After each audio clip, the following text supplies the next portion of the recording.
Hello everyone, welcome to सीख study smartly. मैं हूं बलजिंदर सिंह। एक बार फिर से आप लोगों का स्वागत करता हूं आपके अपने यूट्यूब चैनल के ऊपर। डियर फ्रेंड्स, एक नए जीआरएफ फोल्डर के साथ मिलाने वाला हूं आपको, जिसका नाम योग्यता है। योग्यता मोस्ट वेलकम है बच्चे आपका। तो योग्यता के साथ हम बातचीत करने वाले हैं। इनसे पूछते हैं कि किस तरीके से अपना नेट जीआरएफ क्रैक किया, और पहली बार में ही मतलब एक बार पहले इन्होंने एग्जाम दिया था, लेकिन नेट नहीं, सीधा जीआरएफ। ठीक है, तो बातचीत करते हैं। मोस्ट वेलकम है योगिता आपका। Thank you so much, sir. हाँ For जी, तो first of all, thank you so much for your constant support. Okay. इतना मतलब मेरा आप सच बोले तो आप फर्स्ट पर्सन हो जो मुझे मार्क्स पहले मैं आपको बताने आई सर मुझे इतना इतना मार्क्स मिला है। तो फर्स्ट आप पर्सन हो कि आप बोल दिए कि तभी कि आपका जेआरएफ पक्का है। आप वैसा फर्स्ट पर्सन हो जिसने बोल दिया मुझे तब तभी मुझे ओके, यकीन हो गया था कि अभी मुझे टेंशन लेने की ठीक है। जरूरत नहीं है अभी तो अब बस कैसा हो गया। फील हो रहा है, अंदर की फीलिंग कैसी है जीआरएफ करने के बाद? जब जब सच मैंने इसका पहले रिजल्ट देखा मेरा ऑन ही था उस टाइम पे और रिजल्ट देखा तो लाइक मैं शिवर करने लग गई थी कांपने लग गई थी मैं पूरा। मैं अच्छा। पहले भाग के मम्मी के पास गई कि मम्मी मम्मी मेरा रिजल्ट हो गया करके। वो भी ओके। बहुत ब्लेसिंग्स देने लग गए वो भी उनके भी आंख में आंसू थी। ओके, आंसू थे करके और फिर होता आपको ही है। वगैरह सब फ्रेंड्स को बताया सब खुशी हाँ, थी बहुत बिल्कुल। मेरे पापा तो डांस कर रहे हाँ थे सच बोले तो। हाँ, इन्होंने इन्होंने जब भी इनकी पहली प्रोविजनल आंसर की आई थी ना, तब इन्होंने मेरे से पूछा कि सर मेरे इतने इतने मार्क्स बनने हैं। मैंने बोला बेटा, नेट तो श्योर है और जीआरएफ भी होगा। ठीक है, टेंशन मत लो। थोड़ी अंदर ना बच्चे को बोलना चाहिए ना, कि कॉन्फिडेंस बिल्ड हो जाता है बच्चे का। थोड़ा अंदर की पावर, या एक बोल लो ना, पॉजिटिव वेव काम करने लग जाती हैं, तो वो काम किए हैं इनके ऊपर भी। और चलो हम बात करते हैं हमारे पेपर वन और पेपर टू, कॉमर्स है इनका। तो आपके टोटल ओवरऑल कितने मार्क्स आए हैं पेपर टू में और पेपर वन में? ओवरऑल मुझे उसमें 34 मार्क्स आए थे। एंड उसके बाद मतलब ओवरऑल मैं कंसिडर करूँ तो 91 मार्क्स। परसेंटाइल एक्चुअली में और भी पूछे अगर तो? परसेंटाइल में तो 99.46 percentile okay, overall. Overall yes. 99.46। 99.46 yes. 46, चलो अच्छा, बहुत ही अच्छा रिजल्ट है इनका परसेंटाइल के अंदर। और चलो हम इनसे पूछते हैं कैसे संभव हो गया, इतना सब कुछ कैसे कर लिया इन्होंने। तो योगिता, हमें ये बताएं, हमारे बच्चे बहुत ही बेताब हैं इन चीजों को सुनने के लिए, कि पेपर वन आपने कैसे पढ़ा और पेपर टू कैसे पढ़ा, और स्पेसिफिकली पेपर वन को कितना टाइम दिया और पेपर टू को, और क्या क्या स्ट्रेटजी रही, ओवरऑल बताएं आप सारा कुछ। ओके। तो पेपर वन में टोटल 10 यूनिट्स थे मैंने पहले तो 10 यूनिट्स थ्री डिवाइड डिवाइड कर दिए। तो पेपर वन में first math and logical reasoning हो गया जैसे टीआई हो गया और आरसी हो गया रीडिंग कॉम्प्रहेंशन ये मैं डेली प्रैक्टिस करती थी। Like daily okay. 2 TI daily 2 RC. और मैथ का तो होता ही था। और ये ऐसे ही सब्जेक्ट है कि एक बार कर दिया और छोड़ के ऐसे हो नहीं सकता। Constant efforts is must. जैसे मैं ये भी डेली मेरा मतलब मैं मॉर्निंग में उठती थी प्रेयर वगैरह हो गया उसके बाद जो स्टडी बैठना है मेरा वार्म अप यही होता था कि मैं टेबल्स बोल रही हूँ मैं फॉर्मूलाज बोल रही हूँ। उसके बाद मैथ्स का स्टार्ट करना ये डीआई स्टार्ट करना और उसके बाद मैं स्टडी स्टार्ट करती थी पेपर वन का। ओके, ये फर्स्ट तो डिवीजन हो गया 3 का। उसके बाद मैंने इजी वाला यूनिट लिया है मैंने जैसे टीचिंग एप्टीट्यूड रिसर्च हो गया कम्युनिकेशन हो गया एंड एलआर लॉजिकल रीजनिंग इसका एक ग्रुप था। और जो एक टफ साइड जाती है थोड़ी सबको ही डिफिकल्ट लगती है जैसे जैसे पीपल एंड डेवलपमेंट एनवायरमेंट हो गया बिल्कुल। एंड हायर एजुकेशन हो गया हाँ, आईटी टफ सेक्टर लगता है हो गया। सबको। हाँ आईसीटी भी तो टफ उसका है, मैंने क्या अलग पता ग्रुप क्या पूछ बनाया लें। था। बिल्कुल। हाँ तो ठीक है। उसका एक अलग ग्रुप बनाया था और मैं ग्रुप वाइज स्टडी करती थी। ओके। हाँ, कल भी मैंने एक स्टूडेंट का लिया था, जिसके अंदर मतलब उन्होंने यही बात बताई है कि मैंने अलग अलग चीजों को अलग अलग बांट लिया। ठीक है, तो इस तरीके से सारी चीजें कवर अप की। ठीक है, तो दूसरी बात योगिता, मुझे ये बताओ कि आपने, अगर पेपर वन की बात करूं, तो आपने बता दिया कि पेपर वन में डेली डीआई करते थे। डीआई बहुत सारे बच्चों का ये होता है कि डीआई सीखें कैसे, आपने कैसे सारी चीजें कवर की? मतलब ऐसा होता है ना, कुछ चीजें आपको यूट्यूब पे मिल जाती हैं, लेकिन कुछ चीजें ऐसी होती हैं कि फ्री के अंदर भी नहीं मिलती यूट्यूब पे। और आपने उन सारी चीजों को सीखा कैसे, डीआई को? टीआई मेरा मैथ्स हमेशा ही क्योंकि स्ट्रांग हर पॉइंट रहा बच्चे है। का ये क्वेश्चन होता है कि सर जी हमसे मैथ नहीं हो पाएगा, हमसे डीआई नहीं हो पाएगा। तो कैसे किया आपने ये सब? अ, मैं सच बोलूँ ना तो मुझे स्कूल लाइफ से मैथ में आउट ऑफ मार्क्स मिलते थे, ऐसा था। ओके। बट ये एग्जाम में मैं अभी 91 जो मार्क्स मिला है ना मैथ्स में, मुझे पता नहीं उधर क्या हुआ एग्जाम में, टेंशन वगैरह, तो उसमें मुझे सिर्फ 5 आउट ऑफ 1 मार्क मिला है। ये मतलब गलत बात है, बट मैं बोल रही हूँ कि जिनका मैथ भी टफ है ना, फिर भी मैं आपके सामने बैठी हूँ कि मेरे हम्म। 5 में से 4 मार्क्स गलत हुए मैथ के, मतलब और एक ही एक ही रहा। एक ही क्वेश्चन ठीक हुआ डीआई का या हाँ, मैथ का? सीआई का नहीं था, मैथ का। एक ही मैथ का। क्वेश्चन राइट हुआ मेरा, और ओके। 4 क्वेश्चन रॉन्ग हो गए because of my mistake, completely okay. My mistake, क्योंकि ओके। वो मैं गलत मार्क कर दिया, कुछ भी रीजन। बस हम्म। और एक डर लगता है ना वहां पे हाँ जाने के बिल्कुल। बाद कि तो फिर भी अगर जिनको भी मैथ के लिए ऐसा लग रहा है कि नहीं मैथ नहीं आता मतलब मैं खत्म, मैं जेआरएफ ट्रैक ही नहीं कर सकती, बट मैं एग्जाम्पल हूँ कि मैं आपके अभी सामने बैठी हूँ। बिल्कुल, बट हाँ, इन्होंने 4 कांस्टेंट, क्वेश्चन मैथ के गलत किए फिर भी जेआरएफ क्लियर है। तो डरना नहीं हाँ, है। बाकी यूनिट डरना अकेली नहीं, 5 मार्क्स या 5 क्वेश्चन से पूरा जेआरएफ खत्म नहीं होता। बाकी 9 यूनिट खत्म भी नहीं। पड़ी हैं भाई, उनके ऊपर भी तो ध्यान दो। हाँ, अकेला मैथ को रोते रहोगे क्या होगा फिर? अच्छा, और करेक्ट। डीआई कैसे सीखा? डीआई में क्या क्या चीजें डीआई आप देखते थे? डीआई मतलब में मोस्ट होता ऑफ ही है द ना कि एवरेज परसेंटेज। करनी, परसेंटेज करना, या रेशो करना, हाँ, तो आपने किन किन चीजों पे ध्यान दिया, क्या क्या चीजें सीखी आपने डीआई में? डीआई में मोस्ट ऑफ द तो वो क्वेश्चंस आते हैं तो वो परसेंटेज पे जाते हैं और फ्रैक्शंस पे जाते हैं। तो पहले फ्रैक्शन तो पे। पास्ट पेपर्स पे एनालाइज करना बहुत जरूरी है। ऐसा नहीं कि मैंने कोई भी डीआई कर लिया और सॉल्व करने बैठ गई। स्टार्टिंग में ऐसा भी हुआ है कि मेरे डीआई करने एक एक घंटा जा रहा है, कि कभी कभी हाफ एन आवर जा रहा है, बट वो प्रैक्टिस से ही मेरा वो 5 मिनट में होने लग गया। पूरा तो ये डीआई। ऐसे नहीं होगा कि एक दिन में मैं बैठ गई और डीआई सॉल्व करना और मेरा एग्जाम में हो जाएगा, नहीं, मेरा पहला सही एक बात घंटा है। भी लगा है ये कोई सर के क्वेश्चन में। पास बिकने वाली पुड़िया नहीं है कि घोल के पिला दी एग्जैक्टली। और डीआई हो गया। तो डीआई के लिए प्रैक्टिस चाहिए। और आरसी, अगर मैं बोलूं तो बहुत सारे बच्चे इजी मानते हैं आरसी को, उसकी प्रैक्टिस ही नहीं आरसी, करते। तो आपने आरसी को इजी माना या टफ माना, क्या किया आरसी का? मैं सच में पहले मेरे दिमाग में था कि आरसी टफ होगा, बट मुझे इतना सच लगा नहीं टफ। जितने एग्जाम्स में आते इतने टफ लेवल नहीं आते। बट स्टिल अगर तुम प्रैक्टिस नहीं करोगे और सीधा एग्जाम में बोलोगे कि मैं आरसी कर लूंगा, तब नहीं हो सकता। Okay. Every day RC, TI और मैथ की प्रैक्टिस जरूरी है। हाँ, कंसिस्टेंसी बना के रखनी पड़ेगी इन 3 यूनिट के अंदर। ओके। तो यस। बहुत सारे बच्चे लॉजिक और रीजनिंग के लिए भी रोते हैं कि लॉजिक और रीजनिंग बड़ी टफ है जी, मेरे से तो हो नहीं पाती सर जी, समझ ही नहीं आते कंसेप्ट। तो उसके लिए क्या किया आपने? जो मेरा ना पहले से है कि जो लोग पहले सब लोग छोड़ देते हैं, उसको मैं सबसे पहले लेती हूँ। अगर जैसे लॉजिकल रीजनिंग हुआ, टफ बोल रहे हैं, तो मैंने ऐसा क्या है लॉजिकल रीजनिंग में जो मैं नहीं कर सकती, तो मैंने उसको सबसे पहले लिया था लॉजिकल रीजनिंग। और बड़ी अच्छी इनफैक्ट बात मुझे वो है। लॉजिकल इंडियन लॉजिक जो था बहुत इंटरेस्टिंग लगा। संस्कृत आया, कभी पढ़े नहीं थे, बट और इंटरेस्टिंग होते गया। और इंटरेस्ट जब लेंगे ना एक चीज को, तभी कर सकते हैं। और मेरा सच बोलूं तो पेपर 1 में सबसे स्ट्रांग पॉइंट लॉजिकल रीजनिंग है। ओके। ठीक है, सही है एकदम।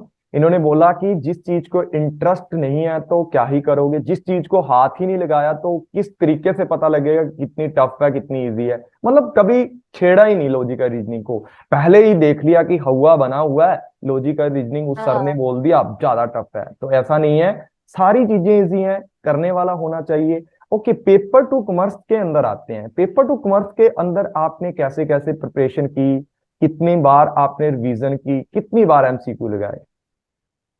Paper 1 first of all paper two students की कॉमर्स। गलती क्या होती है, पेपर 2 की सबसे बड़ी गलती क्या होती है, पहले डर जाते हैं, बहुत बड़ा है।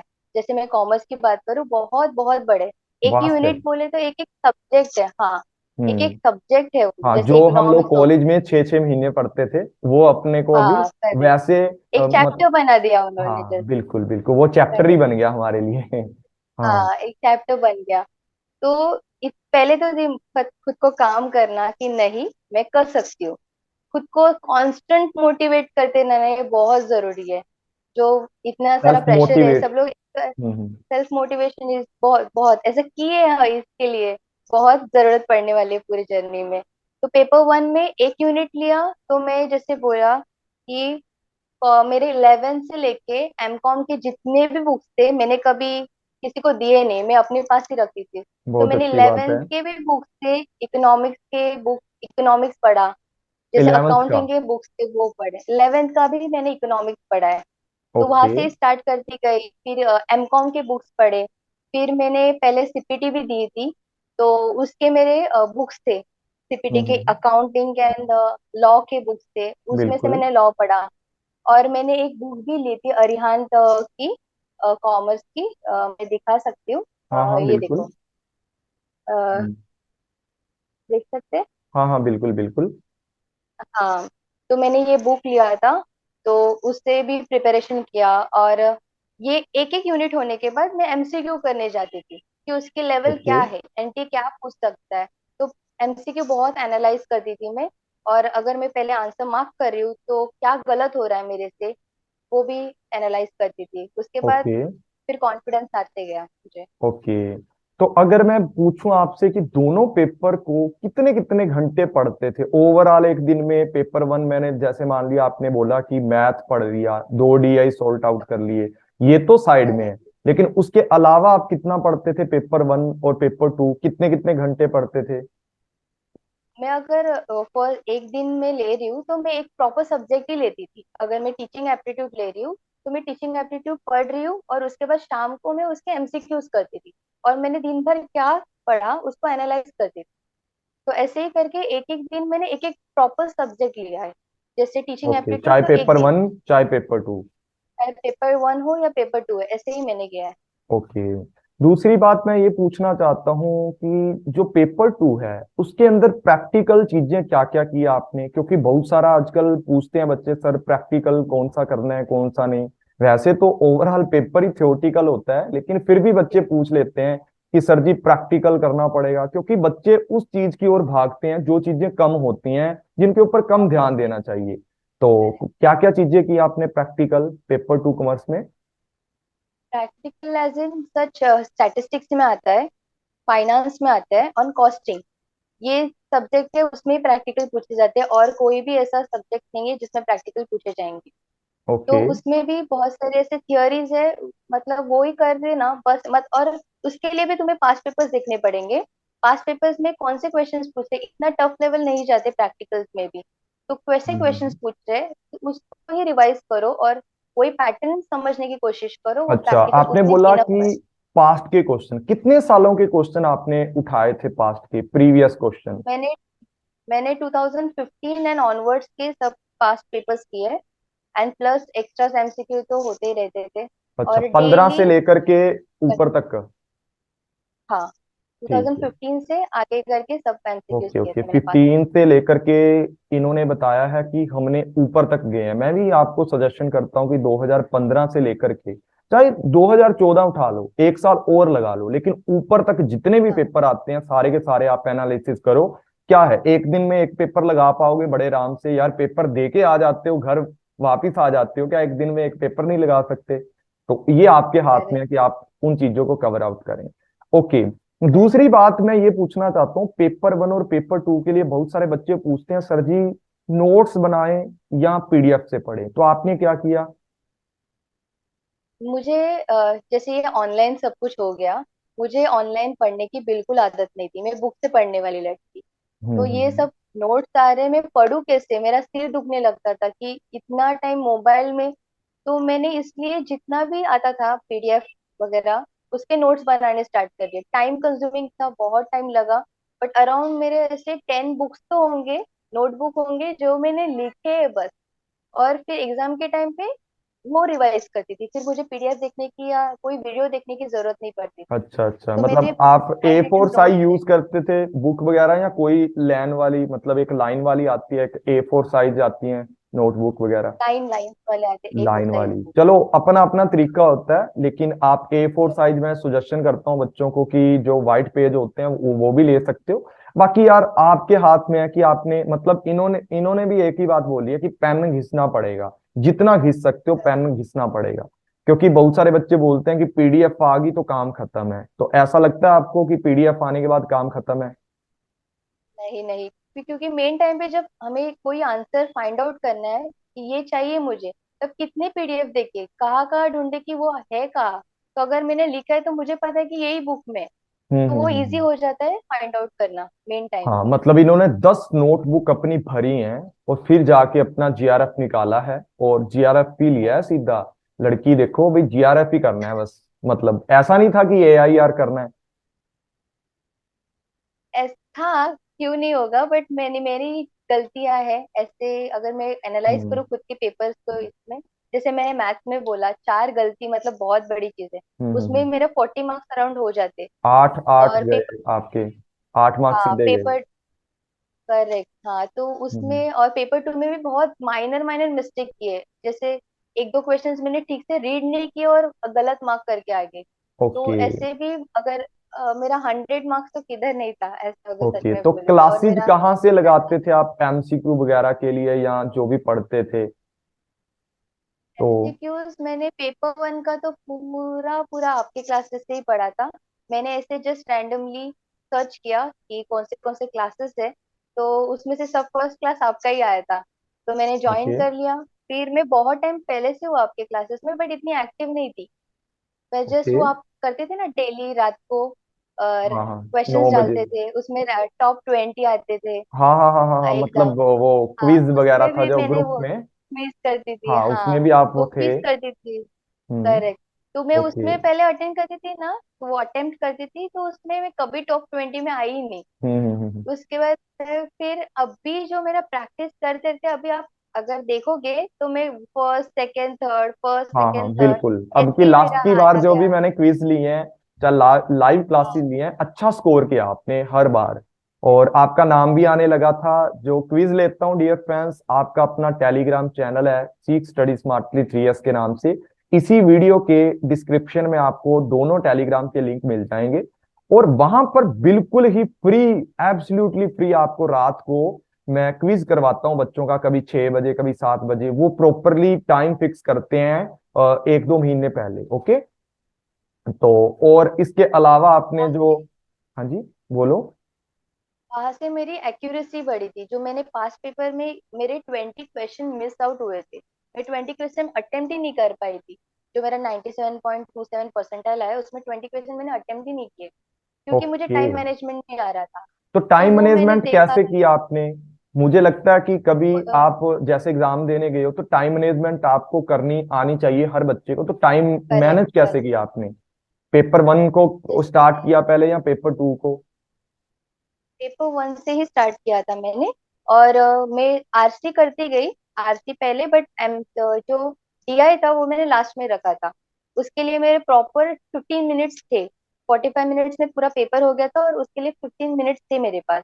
फिर भी 10 मिनट्स में मेरा हो गया था आरसी ये एग्जाम में। ओके। तो ये प्रैक्टिस से ही होगा, ये ऐसे नहीं होगा कि मैं आज बैठूंगी और हो गया, कि जैसे ओके, मैंने तो बोला लास्ट मतलब टाइम मेरे हर 20 रोज क्वेश्चंस रह प्रैक्टिस गए थे। करनी पड़ेगी, मतलब बहुत करेक्ट। सारे बच्चे तो ऐसे बोलते हैं कि सर जी आपने करवा दिया तो काम चल जाएगा। देखो, सर तो एक बार अपनी यूनिट कवर करवा दी, प्रैक्टिस कौन करेगा, करेक्ट रिवीजन कौन करेगा? वो तो आपको करेक्ट। करनी है ना। आप ही उस चीजों के ऊपर ज्यादा ध्यान दोगे तभी चलेगा। तो दूसरी बात, आप स्ट्रेटजी क्या थी आपकी पूरी ओवरऑल, मतलब पहले आपने यूनिट लगा ली, उसके बाद आपने एमसीक्यू, या किस तरीके से क्या करते थे? पूरी स्ट्रेटजी बता दें अपनी। मैंने पहले पेपर 1 लिया, पेपर 1 के हर एक यूनिट, जैसे मैंने ग्रुप्स बनाए, उसके ग्रुप वाइज एमसीक्यूज के, या पेपर 1 अगर एक सब्जेक्ट चैप्टर ले रही हूँ तो उसके पूरे एमसीक्यू जितना कर सकती हूँ मैं एमसीक्यूज करती थी। उसके जैसे उसमें से हर एक एमसीक्यूज में करती गई, तो अभी मैं काउंट भी नहीं सकती कितने एमसीक्यूज किए होंगे मैंने ये सिक्स अच्छा। मंथ और 7 मंथ में। तो ऐसे ही सेम पेपर ओके। वन हो गया, कि उसके अगर 5 यूनिट्स हो रहे तो मैं पेपर 2 पे जाती थी, कि ओके। बैलेंस करना है क्योंकि दोनों को इक्वल टाइम देना है। तो मैं उसके 4 या 5 यूनिट्स कर लेती थी, उसके बाद पेपर 1 पे आ रही हूँ, फिर उसके यूनिट्स कर रही हूँ, इसके ओके, फिर पेपर 2 के यूनिट्स कर रही हूँ, तो ऐसा करके कितने मैंने दिन में पूरा आप ओवरऑल। एक यूनिट को कवर कर देते? ओवरऑल एक यूनिट को कितने दिन लगा के? अगर मुझे आप रिवीजन की बोल रहे सर नहीं कि नहीं, जस्ट जैसे पहले मान लो से? आपने कंटेंट पढ़ लिया, कितने दिन में एक यूनिट कवर कर दिया आपने कंटेंट में, फिर रिवीजन में कितने दिन लगाए? अगर ऐसा बहुत बड़ा यूनिट है तो 1 वीक भी लग सकता है, जैसे पेपर 2 में बहुत बड़े बड़े यूनिट है तो 1 वीक भी लग सकता है, कभी 15 डेज लग सकते हैं। कभी कभी कोई यूनिट से जैसे बैंकिंग हो गया उसमें इतना नहीं है पढ़ना, तो वो हम्म। 5 डेज और 4 डेज में भी हो सकते हैं। हाँ तो बिल्कुल। ये तो हम पे है, हमारी कैपेसिटी क्या है, कितने घंटे बैठ सकते हैं। जैसे मैं 12 आवर्स मिनिमम बैठ सकती हूँ स्टडी ओके। करने के लिए। हाँ तो 12 घंटे आप आप बैठ कितने टाइम जाते हो बैठ? आराम से। बिल्कुल। हाँ, आराम हाँ। से। तो और ओवरऑल ऐसा आप नहीं है कि एक दिन खाली में पढ़ 12 जाएगा। घंटे से ज्यादा भी पढ़ा है आपने कभी, या 12 घंटे बस? यस सर, 12 से भी ज्यादा पढ़ा है, कभी 20 भी हो चुके हैं वाह कि क्या चार बात घंटे है। ही सो रही देख हो लो, और सीख लो यार, सीखते क्यों नहीं हो। देखो कितना अच्छा बताया योगिता ने कि भाई मैंने 20 घंटे भी पढ़े हैं, तो मतलब ऐसे थोड़ी निकलेगा। रात को कंबल ओढ़ के सो जाते हो, सुबह फिर आपकी नींद नहीं खुलती है, तो कैसे चलता है काम बच्चा। तो आप सभी बच्चों को भाई पढ़ना है ज्यादा से ज्यादा। मैंने तो सिर्फ आपको बोला कि 8 से 10 घंटे पढ़ लोगे तो भी काम चल जाएगा, काम चल जाएगा, नेट निकाल जाओगे। लेकिन इन्होंने बोला जीआरएफ करना है तो 15 से 20 घंटे भी पढ़ने पड़ेंगे। 12 घंटे तो उनके मिनिमम है, ठीक है, उसके ऊपर तो समझ जाओ अब। ठीक है, तभी तो यहाँ पर बैठी हैं ये। तो योगिता, और मुझे ये बताओ, जो जो गलतियां आपने पहले की थी वो क्या गलतियां थी, और अब की बार आपने कैसे सुधारा उनको? ओके। मैंने लास्ट ईयर पेपर दिया था, सबसे बड़ी गलती थी कि मैं घाई कर दी थी। पेपर दिखा, आंसर करने में घाई। तो मैंने पहले तो क्वेश्चन अच्छे से रीड करो कि पूछ क्या रहा है, कि नॉट पूछ रहा है, कि पॉजिटिव वे मतलब ये में पूछ रहा है, कि जल्दी करती नेगेटिव वे थी, में पूछ रहा आंसर है। देने में जल्दी बहुत करती थी। घाई करती थी, बहुत हम्म। घाई करती थी कि मुझे फर्स्ट हम्म। आंसर करना है। जैसे हम लोग क्विज में भी देखते हैं कि बहुत घाई करते हैं कि नहीं मुझे फर्स्ट करना है इसलिए मैं फर्स्ट आंसर मार्क करूंगा। बट पहले ठीक से देख लो कि ये क्वेश्चन बोल क्या रहा है, हम्म। उसके बाद आंसर करो। तो टाइम लो थोड़ा, उसके बाद ही, बिकॉज ऐसा नहीं है कि जस्ट हमें मार्क करना है, हमें एक्यूरेसी भी चाहिए, स्पीड भी चाहिए, बट करेक्ट वे में भी। हम्म। तो वो भी प्रैक्टिस करना जरूरी है बहुत। उसके बाद दूसरा था, मैं बहुत गैप लेती थी स्टडीज में, कि स्टडीज कर ली फिर उसके बाद टीवी देखो या कुछ भी ऐसा, हम्म। फ्रेंड्स के साथ घूमने जाओ, तो वो हम्म। डिस्ट्रैक्शन मैंने कम्प्लीटली बंद कर दी थी। ये हम्म। टाइम पे जो मैंने लास्ट टाइम में बीच बीच में, या मैच देख लो या कुछ भी ऐसा, जो डिस्ट्रैक्शन हाँ इस टाइम बच्चे पे मैंने देखते होने हैं, दी। आजकल के बच्चे क्या करते हैं, सर जी करेक्ट, करेक्ट। नेटफ्लिक्स की नई वेब सीरीज आई है, हम तो उसका आनंद उठा रहे हैं, कैसे जाएगा एग्जाम यार। वही बात है ना कि नेटफ्लिक्स के ऊपर बैठे हैं बच्चे, या कभी जाके एमएक्स प्लेयर पे नई मूवी आई है, सर जी आज तो ब्रह्मास्त्र देखेंगे, तो मतलब वहां वहां ब्रह्मास्त्र देख लो या इसको ब्रह्मास्त्र बना लो, एक ही बात है।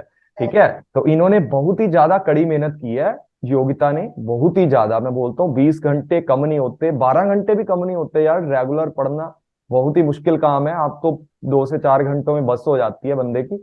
लेकिन इन्होंने पूरी अपनी लाइफ के अंदर, मैं बोलता हूँ, सबसे बड़ा अचीवमेंट लिया है। देखो मास्टर तो हर बंदा कर जाता है, जीआरएफ निकालना बड़ी बात है आजकल, नेट निकालना भी बड़ी बात है, पर इन्होंने जीआरएफ किया सीधा, बहुत ही अच्छी बात है। अब मुझे ये बताओ कि कुछ टिप्स दे दो बच्चों को, टिप्स मतलब बच्चे कैसे पढ़ें, कैसे करें नेक्स्ट टाइम। जो जो बच्चे तैयारी कर रहे हैं 4 4 5 5 बार, जिन बच्चों का नेट नेट भी नहीं हो रहा, वो कैसे करें तैयारी।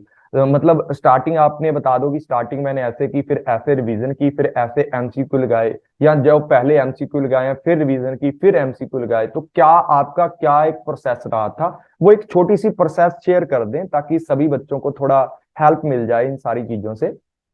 Okay sir. तो फर्स्ट ऑफ ऑल, जैसे मैंने कहा था कि पेपर 1 से ही स्टार्टिंग की थी, पहले तो डरो मत इतना सब देख के कि इतना सब है, और बहुत सारे लोग मिलेंगे कि बोलेंगे नहीं हो सकता, फर्स्ट अटेम्प्ट में भी नहीं हो सकता, तो वो गलत बात है। फर्स्ट अटेम्प्ट में भी आपका ऑल इंडिया रैंक भी आ सकता है अगर आप मेहनत करो। ऐसा नहीं कोई आके दे देगा, मेहनत करनी है। तो फर्स्ट पेपर से स्टार्ट करो फर्स्ट ऑफ ऑल, और एनालाइज करो पूरा पेपर, 10 यूनिट्स एनालाइज करो कि ये है क्या, क्योंकि पेपर 1 सबके लिए अलग है। पेपर 2 तो था, हम लोग 11th से कर रहे थे, पर हाँ, पेपर 1 सबके फैमिलियर लिए अलग है। सब्जेक्ट होता है पेपर 2 तो। Correct, correct. तो पेपर 1 ऐसा है कि स्कोरिंग सब्जेक्ट है, बहुत स्कोरिंग है।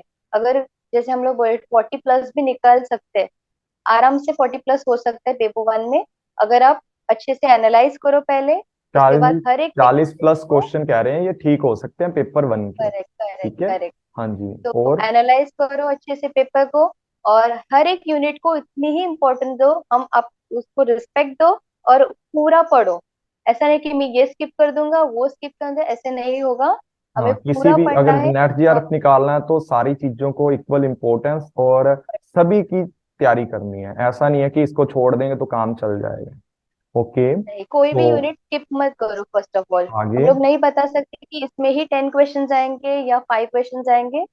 हमें कौन से भी यूनिट से कितने भी क्वेश्चंस पूछे जा सकते हैं, तो हर एक यूनिट पूरा पूरा करना है। कोई कुछ पार्ट स्किप नहीं करना है। कुछ एकदम लास्ट में लगे कि टफ है तो ठीक है, कि मेन टाइम पे कुछ एक्स्ट्रा मत करने जाओ कि जस्ट हाँ ये भी करो वो भी करो। नहीं, जितना मैंने किया है वो सफिशिएंट है। मेन टाइम पे घाई मत करो, जैसे हम पहले भी देख रहे हैं अभी। जैसे एनटीए सिर्फ एक साल में एक ही बार पेपर कंडक्ट करा रहा है, तो बच्चे पढ़े हुए भी भूल जाते हैं। इसके लिए बार बार रिवाइज करो, बार बार रिवाइज करो। वो आपने ओवरऑल एक एक कितनी वीडियो बार रिवीजन देखने में किया मत था, मतलब अगर मैं पूछूं तो आपसे, पेपर 1 और पेपर 2? मैंने तो 10+ टाइम तो रिवीजन ही किया होगा, क्योंकि उस टाइम पे बहुत पहले ही पढ़ा हुआ था। तो उसके बाद revision revision revision, fast year MCQs, वो करते रहो, क्योंकि माइंड है भूल जाता है। ह्यूमन नेचर है, तो इसके लिए बार बार रिवीजन होना कि नहीं मैंने पढ़ लिया अभी हो गया, ऐसा नहीं। मैंने 10+ बार रिवीजन की है उसकी, कि ओके। हाँ फिर बहुत ही अच्छी बात से। बताई है आपने। इन्होंने बहुत ही अच्छी बात बताई है कि 10+। कल भी लिया था इंटरव्यू एक बच्चे का, उसने भी बताया था कि मैंने 10, रमनदीप कौर का इंटरव्यू देख लेना आप। तो उन्होंने भी यही बात बताई है कि 10 से 15 बार मैंने तो रिवीजन ही किया सर जी। तो बहुत ही अच्छी करेक्ट। बात है।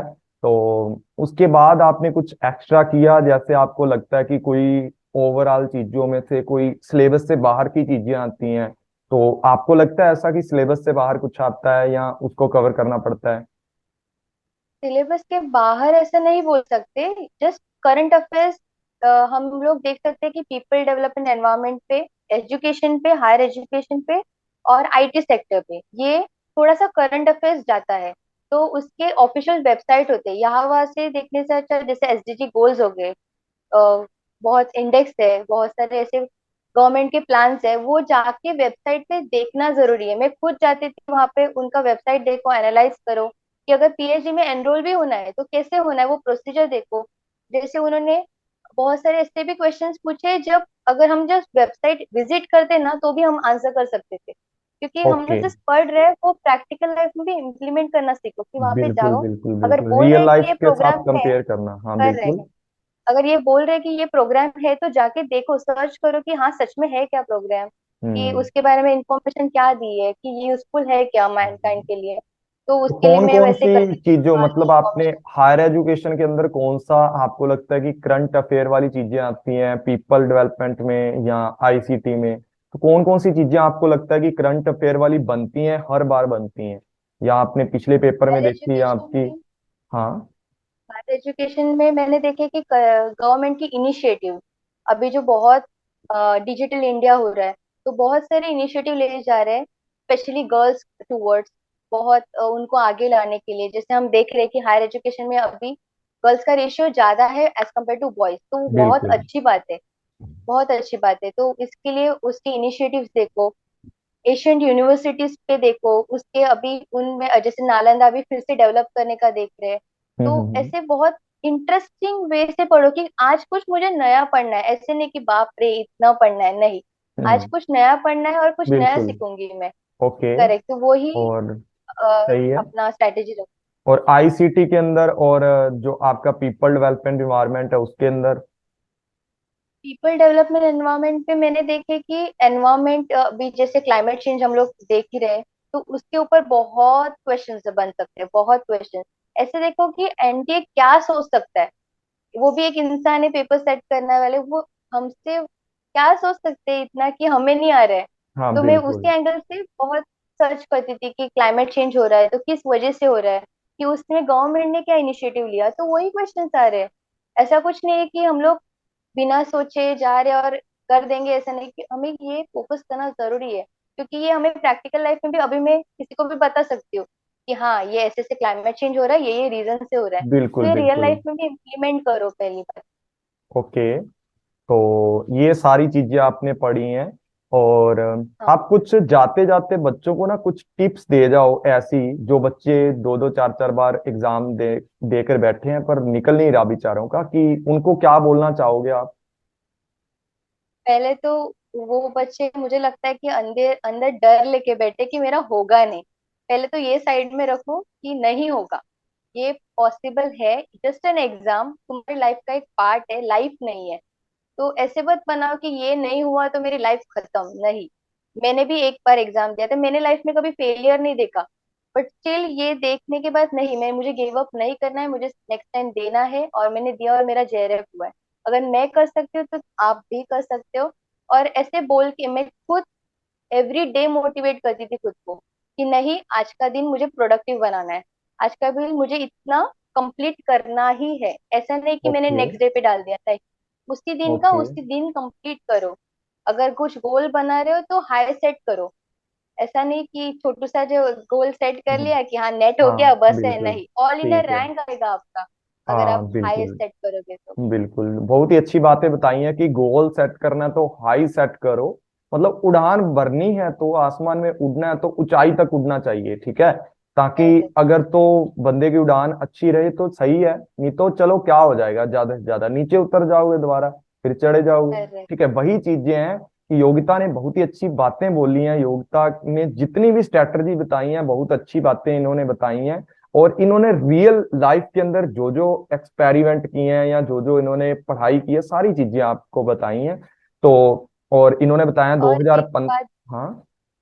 और एक बात बोलना चाहूंगी कि जैसे अभी बहुत सारे स्टूडेंट होंगे जिनका छोटे से रूम में रहते होंगे, डिस्टरबेंस है साइड में, बहुत एक्सटर्नल चीजें हमें कंट्रोल नहीं कर सकते।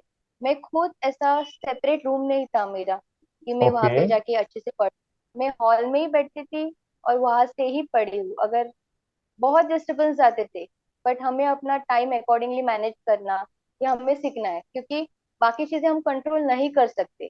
हम क्या ओके। कर उसके ऊपर पे हमें ऑलवेज मिलेगा, अगर तुम्हें करना है ना तो रास्ता अपने आप निकलेगा। ऐसे नहीं कि बिल्कुल, अगर आप एक्सक्यूजेस देते करोगे रहो नहीं तो कि रास्ता नहीं कैसे होगा, नहीं निकलेगा, है होगा। ना।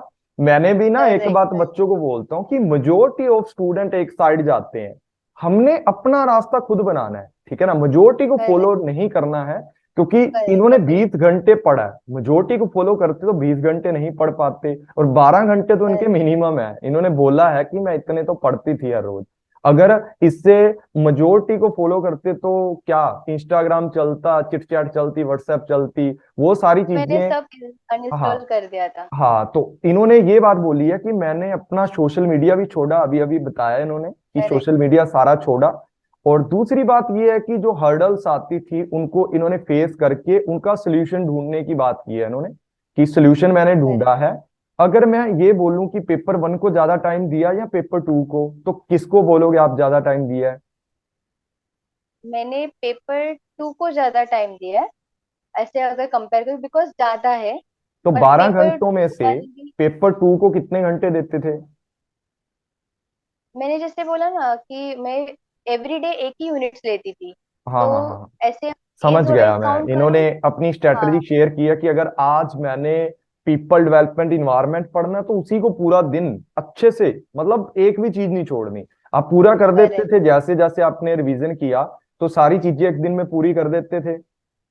हाँ, उस टाइम पे तो लास्ट क्लास में तो मुझे एक दिन में मैं 10 यूनिट्स भी कंप्लीट कर सकती थी, वाह इतनी एक्यूरेसी क्या बढ़ बात गई। है, देखो मैंने भी आपको बोला है ना। मैं हमेशा बोलता हूँ कि बेटा एक दिन जो भी चीज पढ़ते हो, अगले दिन कोई नई चीज पढ़नी है, पहले वाली चीज को रिवाइज कर लिया करो, ताकि जिससे करेक्ट। आपको क्या लगे कि मेरे को ये भी आता है और अगला मैं साथ में जोड़ता जाता हूँ। फिर अगले दिन 2 यूनिट कर ली तो पहली 2 यूनिट को कवर करो, फिर तीसरी को पढ़ना स्टार्ट करो। ये स्ट्रेटजी सबसे बढ़िया है और काम भी करती है, पर थोड़ा सा टाइम कंज्यूमिंग है। पर अगर जेआरएफ चाहिए तो बहुत टाइम भी है। लगाना पड़ेगा। तो बहुत ही अच्छा लगा योगिता के साथ बात करके।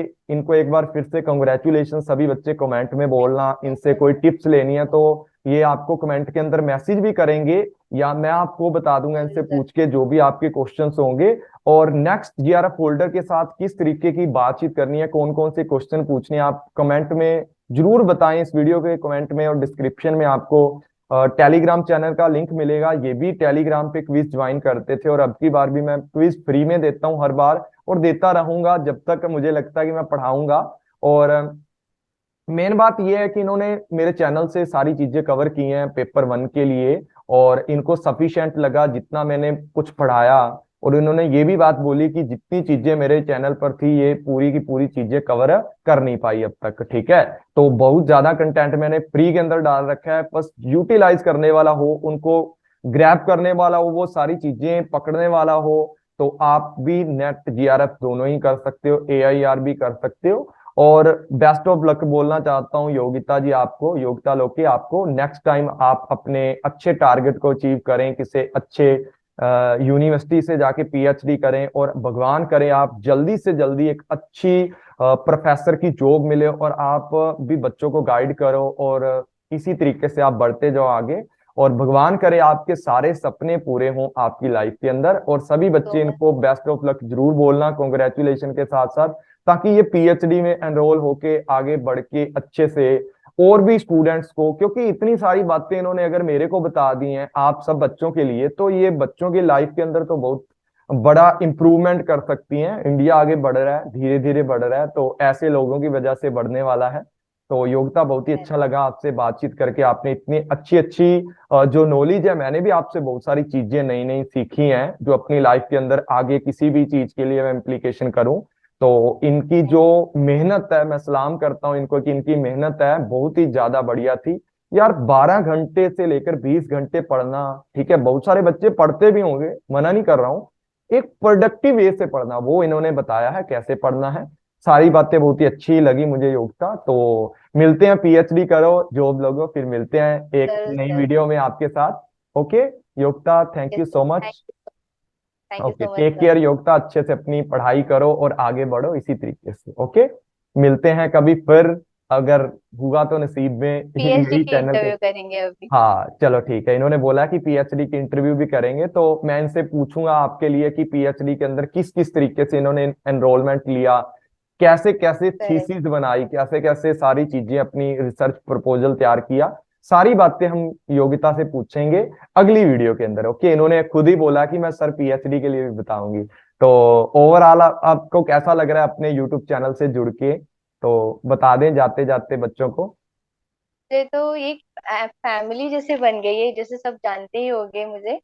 तो हाँ एक हाँ, फैमिली है और मैं उसको कभी नहीं भूलने वाली। और मैं अभी भी क्विज अटेंड करूंगी, मैं अभी भी लाइव क्लास में आऊंगी ऐसे बीच बीच में, मुझे क्योंकि अच्छा लगता है कि नॉलेज है। जस्ट बिकॉज मेरा एग्जाम खत्म हो गया तो नॉलेज बंद नहीं होगा, मैं अभी भी आऊंगी, बिल्कुल इंटरेक्ट करूंगी आपसे, टच में जरूर बिल्कुल, रहूंगी और पीएचडी के बारे में सब बताते रहूंगी बहुत ही अच्छी बात हमेशा। है। चलो कोई बात नहीं, इन्होंने बहुत ही अच्छी सोच रखी है, क्योंकि आजकल क्या है कि अपना एग्जाम निकल गया चलो ठीक है, लेकिन योगिता ने बोला कि सर ये एक फैमिली के तरीके से जुड़ चुके हैं, और मैं भी बहुत ही ज्यादा, मेरी लवली सी छोटी सी फैमिली है यूट्यूब की, लेकिन बहुत ही अच्छा रिजल्ट देती है कई बार, और कई कई बार बच्चे बहुत हाई गोल अचीव कर पाते हैं। और मैं इसी तरीके से मेहनत करूंगा आपके लिए भी और सभी बच्चों के लिए भी, और इसी तरीके मैं आपको बोलता हूँ कि आप आगे बढ़ते रहो। थैंक यू योगिता, आपने बहुत ही तो अच्छे से बच्चों को गाइडेंस दी है, थैंक यू। मिलते थैंक हैं यू सो नए मच। जीआरएफ फोल्डर के साथ। ओके गाइस, मिलते हैं नए जीआरएफ फोल्डर के साथ।